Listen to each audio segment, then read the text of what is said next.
I'd like to take a little bit more time and focus on some of the things that the jurors saw and heard. So we want to talk about the evidence of Kid Cudi's car. Leather lined with gasoline, luxury, cayenne-colored seats coated black with ash. Trial testimony detailed the Molotov cocktail, the failed ignition, the forensic evidence.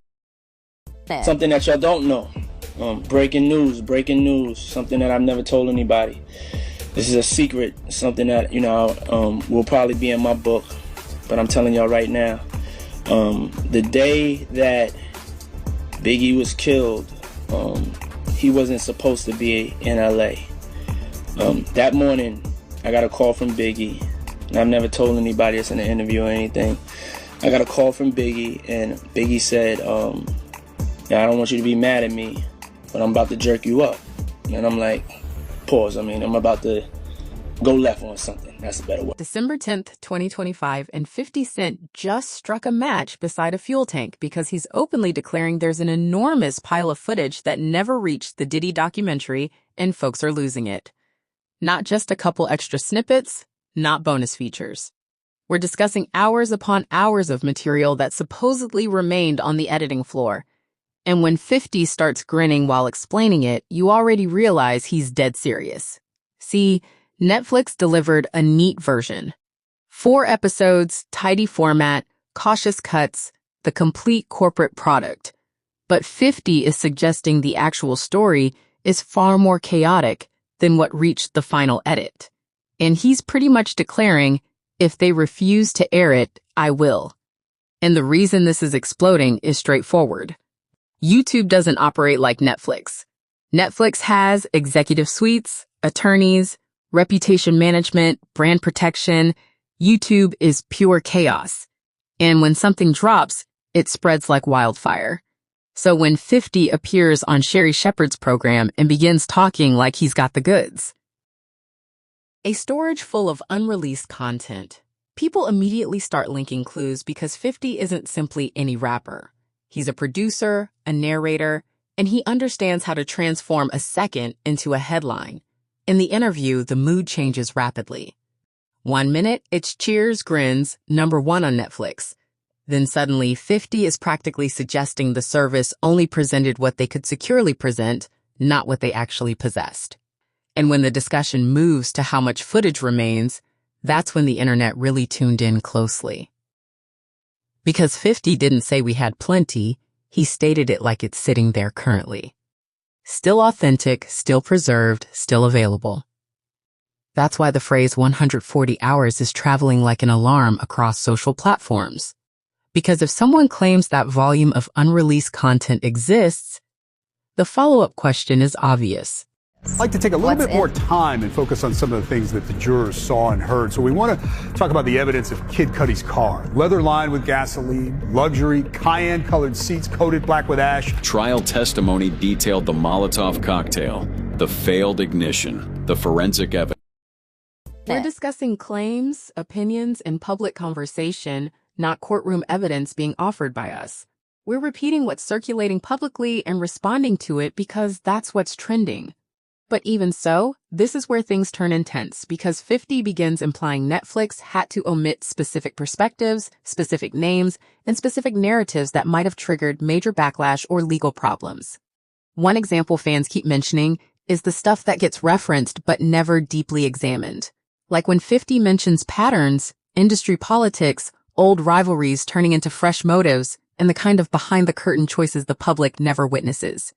And then there's the self-recording perspective that makes everything feel even wilder because the discussion is that much material originated from someone filming their own existence like it was a film.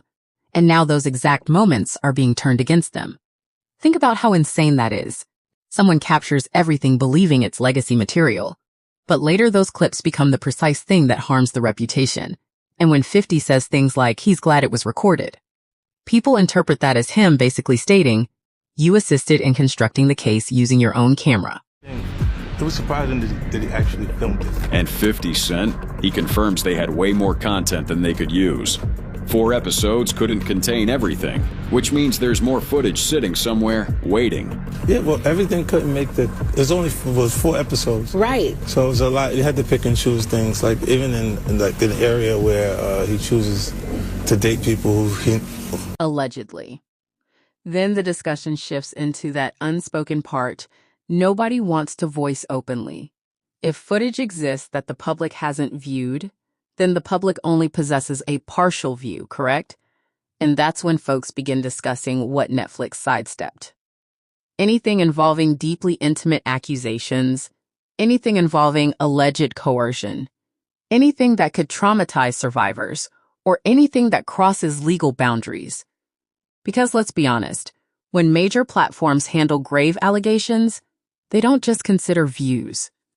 They consider defamation danger, privacy danger, and whether they're broadcasting claims without proof. So the fact that 50 is teasing more instantly generates panic and curiosity simultaneously. People are like, is he about to reveal something fresh? Is he simply promoting? Is this a rollout? Is this payback? Is this justice? It's madness. And that's why this doesn't feel like a standard documentary moment.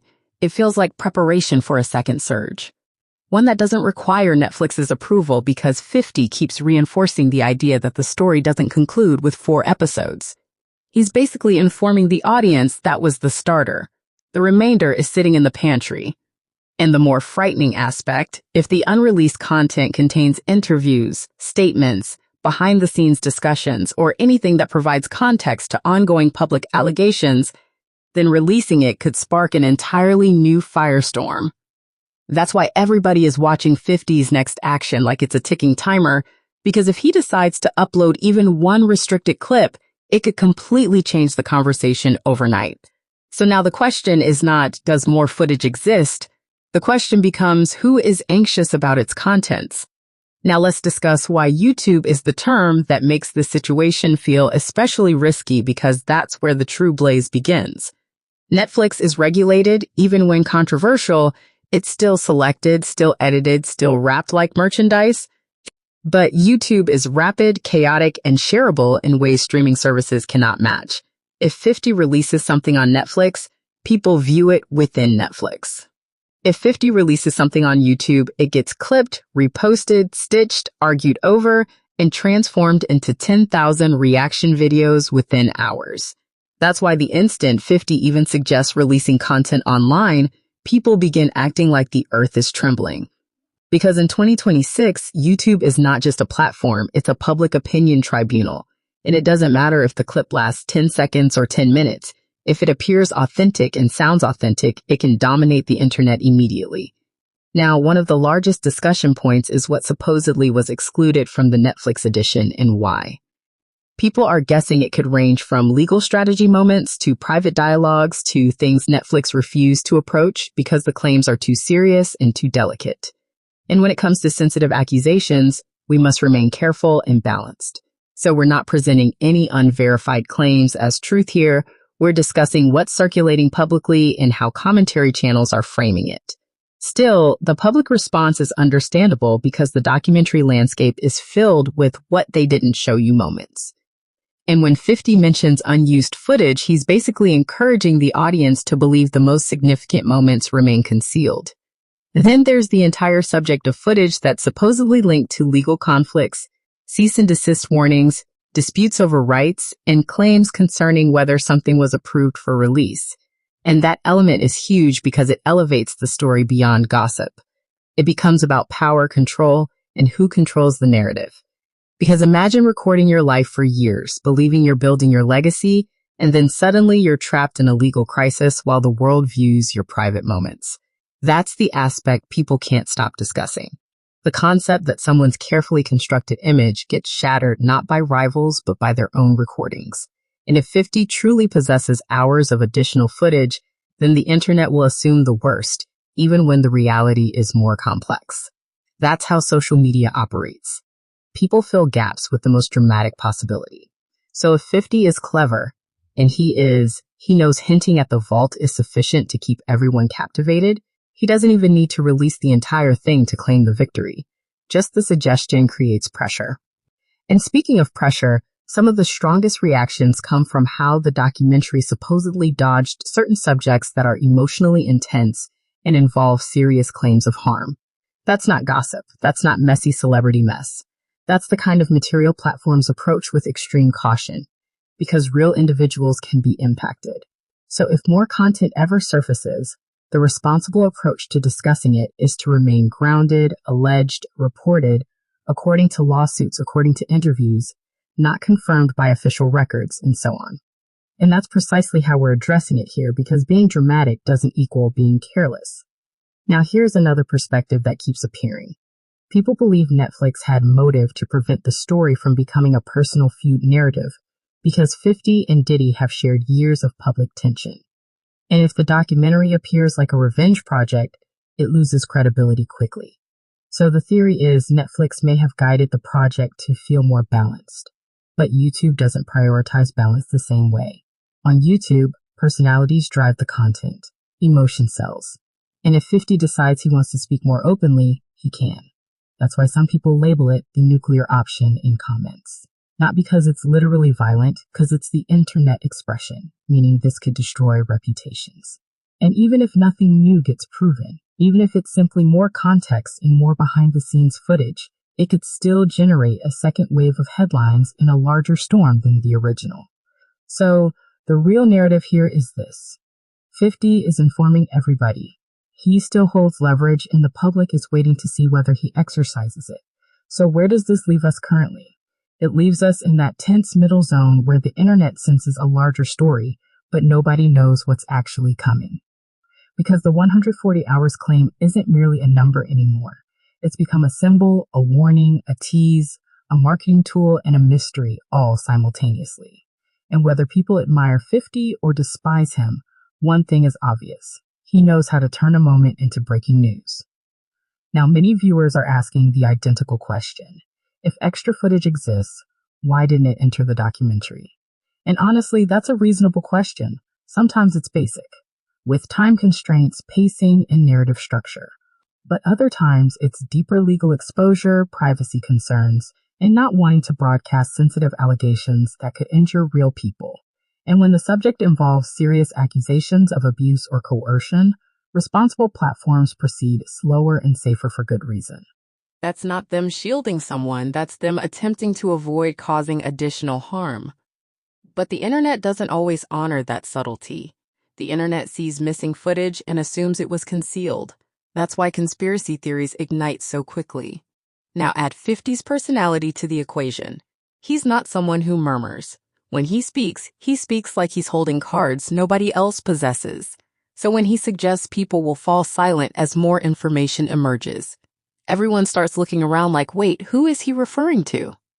That's why this type of story spreads so rapidly, because it turns into a social game. People start monitoring celebrities' reactions, silence, tweets, likes, unfollows. Everything becomes evidence in the court of the timeline. But here's the reality. Silence can signify anything. It can mean legal counsel, PR guidance, emotional fatigue, or simply not wanting involvement. So, we have to remain fair even while keeping it engaging. That's the balance. Now, if 50 ever releases more footage, the wisest way for viewers to process it is to separate 3 elements. First, what is clearly visible on video. Second, what is commentary and interpretation. Third, what is alleged or unconfirmed. Because if you blend all 3, you end up with misinformation that spreads quicker than facts. And you already understand how this works. One clip gets posted with a crazy caption, and suddenly the whole internet treats it like confirmed history. That's why channels like ours must be extremely clear. We're discussing public claims and media coverage, not declaring guilt, not making legal judgments, and not presenting rumors as facts. Now, the primary reason this story has people hooked is because it's not only about Diddy or Netflix or 50. It's about how contemporary truth gets constructed. Streaming platforms deliver the official edit, social media delivers the reaction edit, and YouTube delivers the extended director's commentary edition with a million opinions layered on top. So 50 drops even one unseen clip, the internet won't simply watch it. They'll weaponize it. They'll remix it into memes, debate it like sports, and push it into every corner of culture. That's why the word banned is so potent too. Because banned footage sounds like forbidden truth, even when the actual reason is simply legal caution or content policy restrictions. And 50 knows that. He knows the phrase makes people click before they even think. So here's the real suspense. Does 50 actually release anything major? Or is this the ultimate tease to keep the audience engaged? Because either way, he captures attention. If he drops footage, the internet detonates.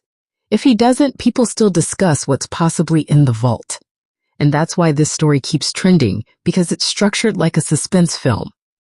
Now, before we conclude, remember this. Serious topics deserve careful language. Allegations are not convictions. Claims are not proof.